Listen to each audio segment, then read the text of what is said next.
মোমরঙা রাস্তায় খুনসুটি ভাবার আড়িতে সাম্মাস্তানি রোদ আকাশে উঠবে কাল, মনটা খারাপ আর হবে না। অনেক দিনের সেই ভালোবাসা টয় ট্রেন কুয়াশা স্টেশনে থেমে যাবে না। ছুটিতে যায়, ছুটিতে যায়। সবাইকে শুভেচ্ছা ও ভালোবাসা জানিয়ে আমি আফতাব হালদার আজ শুরু করছি বেড়ানোর খবর। অজান্তা এলোরায় তৃতীয় পর্ব বা শেষ পর্ব আজ দেখাবো।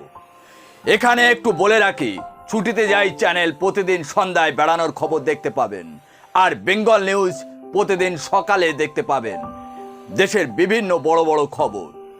এখন প্রতিদিন নিয়ম মাফিক দেখতে পাবেন আমাদের দুটো চ্যানেল।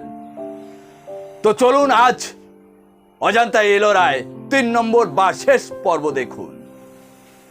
32 নম্বর গুহায়, যার অপর নাম হলো ইন্দ্রসভা, দোতলা মন্দির সুদৃশ্য এই গুহার উপর রয়েছে জৈন তীর্থঙ্করের মূর্তি।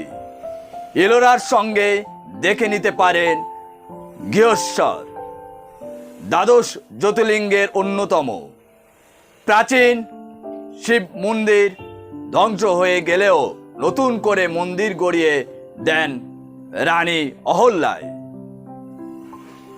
বাকি রইল ঔরঙ্গাবাদ ভ্রমণ।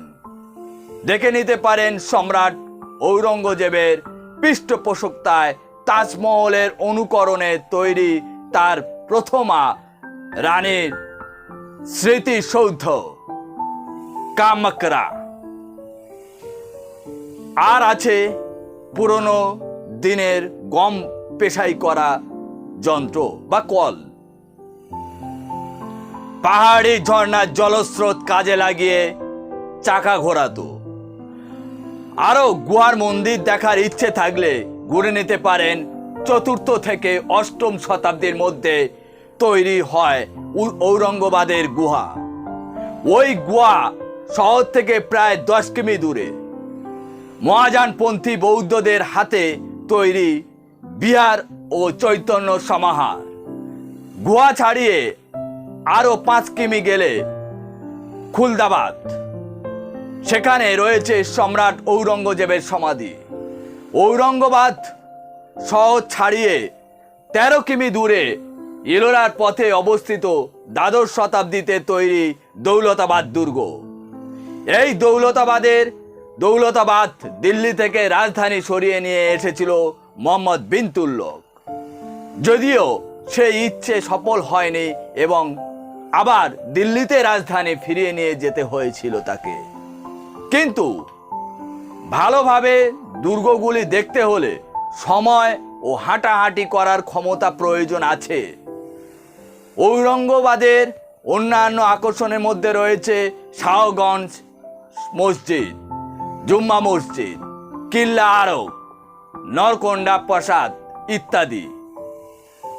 আজ এখানে শেষ করছি, আবার দেখা হবে আগামীকাল ঠিক সন্ধ্যায়। আর বেঙ্গল নিউজ দেখতে পাবেন, দেশের বড় বড় খবর দেখতে পাবেন বেঙ্গল নিউজে প্রতিদিন সকালে। Tata, bye bye.